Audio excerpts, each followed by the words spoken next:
Hello everyone, good evening and welcome to Santosar classes, and in this video we'll be starting with MCO 04 business environment. Not a very easy subject in fact. बहुत सारे laws हैं and बहुत सारे ऐसे concepts हैं जो आपको learn करने पड़ेंगे for this particular chapter. And कुछ सिलेक्टेड क्वेश्चंस हैं जो आप बिल्कुल स्किप नहीं कर सकते फॉर दिस जून एग्जाम्स, जो हम लोग इस वीडियो में डिस्कस करेंगे. And you people are kindly advise to watch this video till the end, right? And one request that those who have not yet subscribed to my channel, kindly subscribe and also share this video and channel to your friends. So we'll start with unit 1. And unit 1 में आपको है business environment पे, जैसे कि यहाँ पे इस chapter का नाम ही है बिजनेस एनवायरनमेंट. तो इसके different components, I mean micro and macro, ये दोनों कंपोनेंट्स आपको लर्न करने हैं. व्हाट इज़ बिजनेस एनवायरनमेंट, ये भी आपको अच्छे से लर्न करना है. एंड जो नेक्स्ट क्वेश्चन है in this unit, that is the emerging scenario in business environment in India. तो इंडिया के हालात कैसे हैं? एज वी नो दिस कि यहाँ पे political uncertainty, globalization, economic liberalization, ऐसे बहुत सारे कॉन्सेप्ट्स हैं जो इंडिया के लिए मतलब अप्लाई करते हैं. तो इसके ऊपर ये ट्रेंडिंग क्वेश्चन है. ओके, तो यहाँ से क्वेश्चन मिल सकता है आपको. डेफिनेटली यहाँ से मिलने वाला है क्वेश्चन एनवायरमेंटल स्कैनिंग से. Why it is important, company environmental scanning क्यों करती है, एंड इसके कुछ कैरेक्टरिस्टिक्स. फ्रेंड्स, यूनिट 2 में है सोशल एंड कल्चरल एनवायरनमेंट पे. अगेन सोशल कल्चरल, इसके अगेन कंपोनेंट्स, एलिमेंट्स, वेरिएबल्स जैसे culture, language, religion, literacy, customer preferences, ये सारे आपको करने हैं. यूनिट 3 से social responsibility of business, CSR पे है. वेरी नाइस टॉपिक कि why a business should be socially responsible, इसके सिग्निफिकेंस क्या है और इसके लिमिटेशंस और ड्रॉबैक्स भी क्या है. जैसे कि यहाँ पे ये सिग्निफिकेंस और एडवांटेजेस कहीं से भी अगर क्वेश्चन मिलता है तो you can write this points. And इसके कुछ डिसएडवांटेजेस भी हैं सोशली रेस्पॉन्सिबल होने के, तो वो भी आपको लर्न करना है for this exam. Different dimensions of social responsibility towards different stakeholders, जैसे कि स्टेक होल्डर्स पे आ गए shareholders, employees, consumers, government, society. तो ये सारे आपको कंपोनेंट्स लर्न करने हैं फॉर द एग्जाम. इनफैक्ट हम लोगों ने क्लास 11-12 में भी इस कॉन्सेप्ट को पढ़ा हुआ है, डायमेंशंस ऑफ सोशल रिस्पॉन्सिबिलिटी. एक और क्वेश्चन है different approaches to social accounting and reporting. ये भी क्वेश्चन जब आप प्रीवियस ईयर्स के क्वेश्चन पेपर एनालाइज करेंगे तो you can see that this question has come quite a lot of times. जो नेक्स्ट क्वेश्चन है that is on political environment, unit 4. यहाँ पर भी different components of political environment, ये 4 components जो आपको लर्न करने हैं for the exam. Unit 5 regulatory policies and framework. And यहाँ पे 1991, उसके पहले गवर्नमेंट पॉलिसीज कैसी थी, and after the reforms of 1991 क्या डिफरेंट स्टेप्स गवर्नमेंट ने लिए हैं for the economic development of India. MCO 4 पे मेरे प्रीवियस वीडियोस भी हैं जो आपको ज़रूर से देखने चाहिए फॉर दिस एग्ज़ाम, क्योंकि वहाँ पे मैंने एवरी क्वेश्चन को डिस्क्राइब किया है. You can also join the my channel membership, जहाँ पे मैं लाइव क्लासेस करवाने वाला हूँ only for important questions. Okay, एक सिक्का पे शॉर्ट नोट आप लर्न कर सकते हो for this exam. Short question में आ सकता है क्वेश्चन. एंड नेक्स्ट जो यूनिट है, यूनिट 7 कॉर्पोरेट लॉस पे है 2. एंड यहाँ पे IDRA, industrial development regulation act 1951, इसके मेन ऑब्जेक्टिव्स और इसके मेन प्रोविजंस. सो ये क्वेश्चन आप कर सकते हैं for this exam. Now comes the most important question of this unit, MRTP, monopolies and restrictive trade practices act 1969.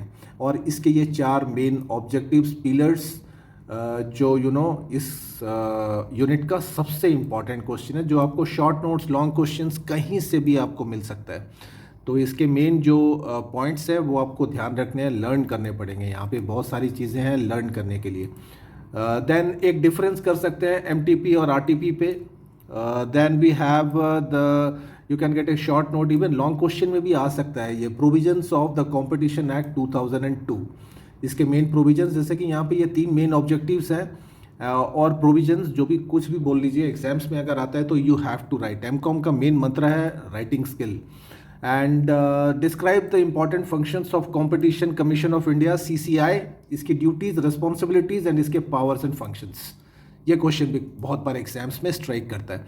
Okay आगे चलते हैं। कंज्यूमर राइट्स 1986, इसके main different rights of a consumer previous videos में बहुत बार एक्सप्लेन किया है। And how if consumer can file a complain.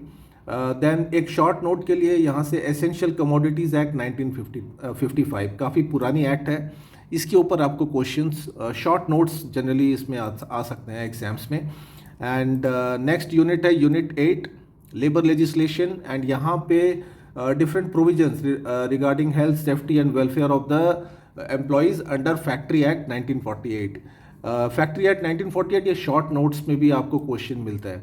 And ये कुछ प्रोविजंस हैं जो आपको लर्न करने पड़ेंगे। मैंने इस वीडियो के स्टार्टिंग में भी बोला था कि MCO 04 में बहुत सारे लॉज हैं, बहुत सारे कॉन्सेप्ट्स हैं जो आपको याद रखने पड़ेंगे। तो ये सारे जो प्रोविजंस हैं ये आपको लर्न करने पड़ेंगे। You have to keep it in mind. Okay एक और शॉर्ट नोट है वर्क्समैन कॉम्पनसेशन एक्ट 1923 पे। एंड यहाँ पे आपको याद रखने पड़ेंगे कंपनसेशन, जब आदमी या वर्कर जब काम कर रहा होता है, अगर इंजर्ड एक्सीडेंट हो जाता है तो उसको कैसे कंपनसेशन प्रोवाइड की जाती है। Then again now this particular question बहुत ही इंपॉर्टेंट क्वेश्चन है, workers participation in the management and what are the different schemes through which the workers are allowed to participate in the management। तो ये कुछ schemes हैं जैसे work committee, joint management council, तो ये आप हाईलाइट कर सकते हैं आंसर्स में। यूनिट 9 फाइनेंशियल मार्केट पे है, important functions of financial markets, ये कुछ इंपॉर्टेंट फंक्शंस है। Savings, price fixing and liquidity से रिलेटेड। देन जो नेक्स्ट क्वेश्चन है, explain the deficiencies of money market in India.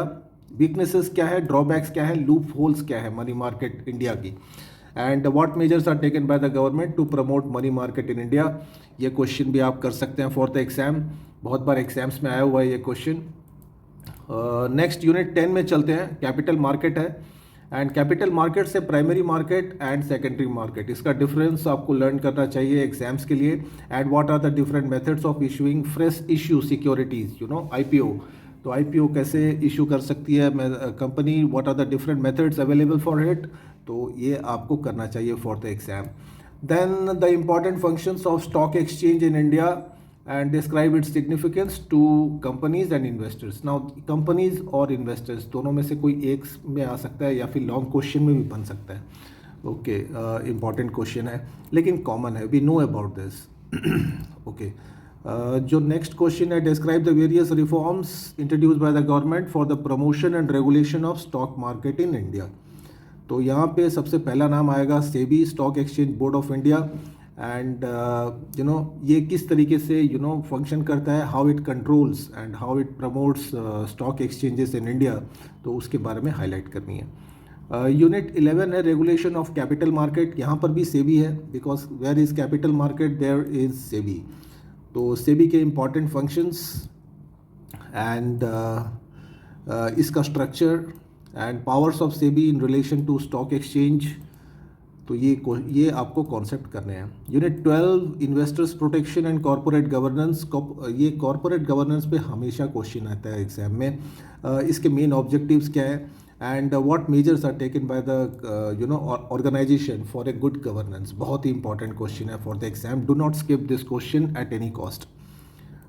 Then we have unit 13। Unit 13 में structure of Indian economy, why India is an under developed country, इसके main reasons हैं, बहुत सारे reasons हैं, we know that, अपने खुद से बना के भी लिख सकते हैं इसका answer, no problem with that. Then the next question is what are public sector enterprises and what are the importance or why public sectors are important for an Indian for an economy like India. Okay. Unit 14 is economic planning and what is the rationale behind economic planning in India and its important objectives with reference to India. This is the rationale behind economic planning. And these are the different objectives of economic planning in India. So you need to revise this properly for the exam. The next unit is 15 economic policies, and here the important provisions of Industrial Policy Resolution Act 1956, very old act, and you have to learn the important features or provisions of this particular act. Then what are the important objectives of fiscal policy of India? Like all these two policies, then they are bifurcated. And what are the important objectives of monetary policies as far as India is concerned? Then we have the next unit, small scale industries. You are likely to get one question, sure short question from this unit. And what is the rationale behind developing SSI, and different institutional frameworks to set up SSI in India. This is the rationale reasons why SSI is important for India, and these are the institutional frameworks which you can describe in your answer, like SIDCO, SISI, and SIDBI.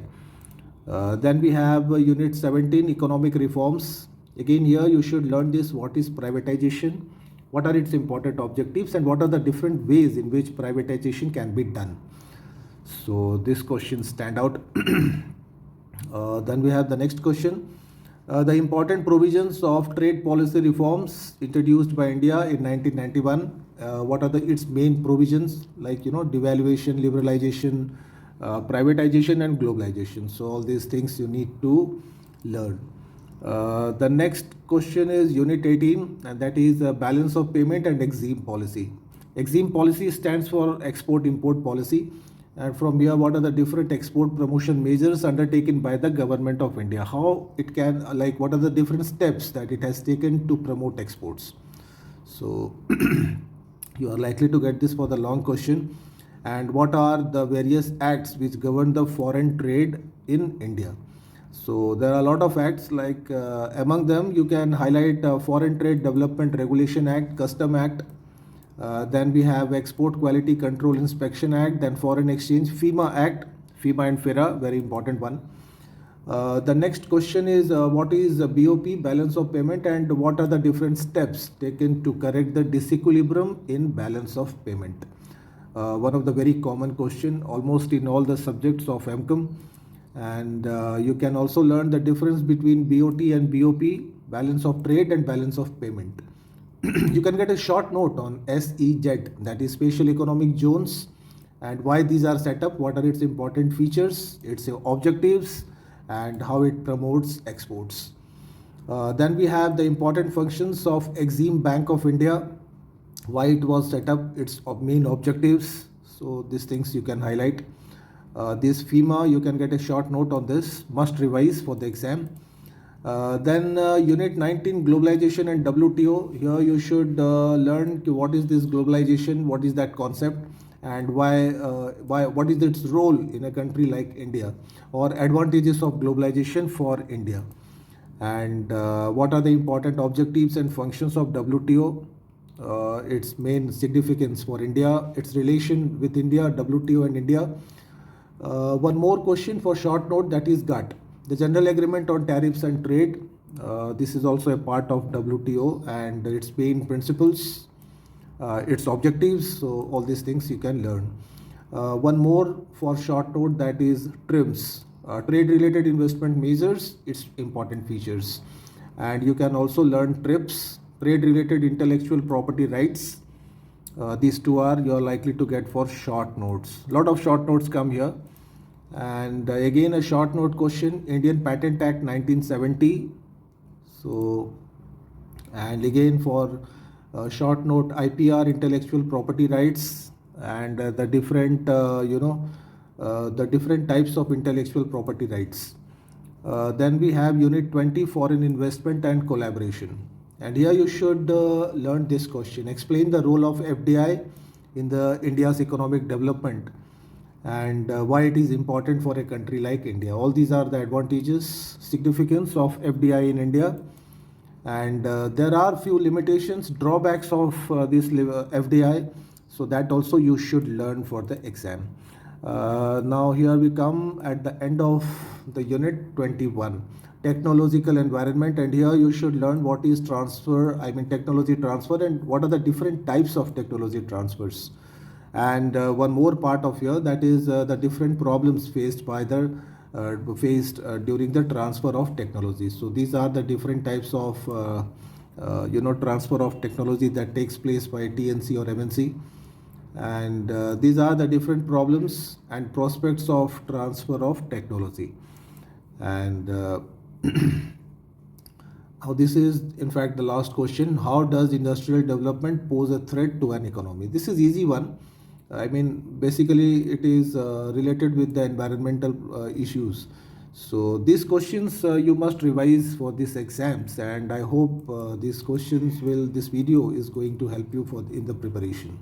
So a very best of luck for the exams. Thank you very much.